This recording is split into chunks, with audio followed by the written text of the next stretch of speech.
అందరికీ నమస్కారం.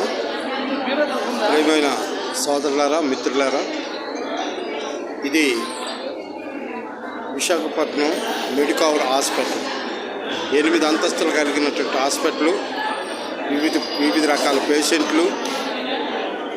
పేషెంట్లు ఆర్తనాదాలు, పేషెంట్ కుటుంబీకులు మనోవేదన, ఆవేదన, ఆర్థిక బాధలు, శారీరక బాధలు మొదలగువన్నీ కూడా ఇక్కడ చాలా శ్రమతో కూడుకున్నవి.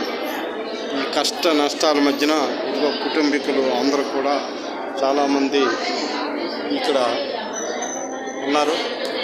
వీళ్ళంతా కూడా పేషెంట్కి సంబంధించినటువంటి వాళ్ళు.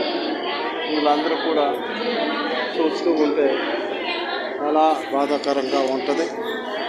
ఇలాంటి పగవాళ్ళకు కూడా ఇలాంటి బాధలు రాకూడదు, ఇలాంటి కష్టాలు రాకూడదు.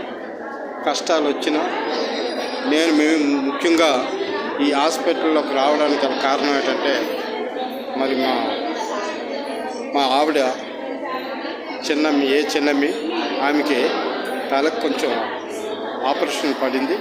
ఆ సందర్భంగా మెడికవర్కి రావడం జరిగింది. డాక్టర్తో మాట్లాడి ఈరోజే ఆపరేషన్ కూడా జరిగింది. మరి ఒకసారి మిత్రులు కూడా గమనించండి.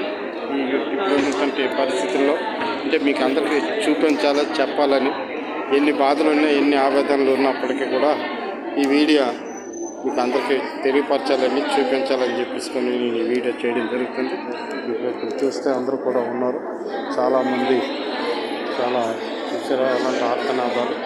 వీళ్ళందరూ కూడా చాలా వినిగా ఉంది.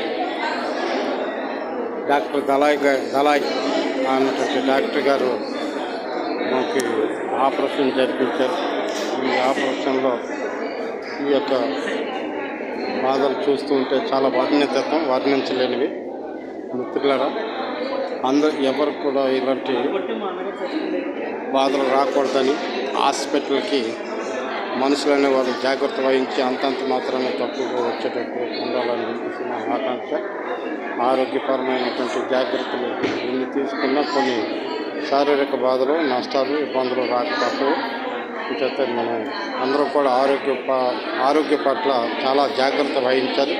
అందరం కూడా జాగ్రత్తగా ఉంటే మన కుటుంబంలో ఎవరికి వచ్చినా మనం ఒక్క శరీరానికి కలిగినటువంటి గాయాలు, బాధలే కాకుండా ఆర్థిక బాధలు కూడా చాలా. నేనైతే 1,50,000 రూపాయల వరకు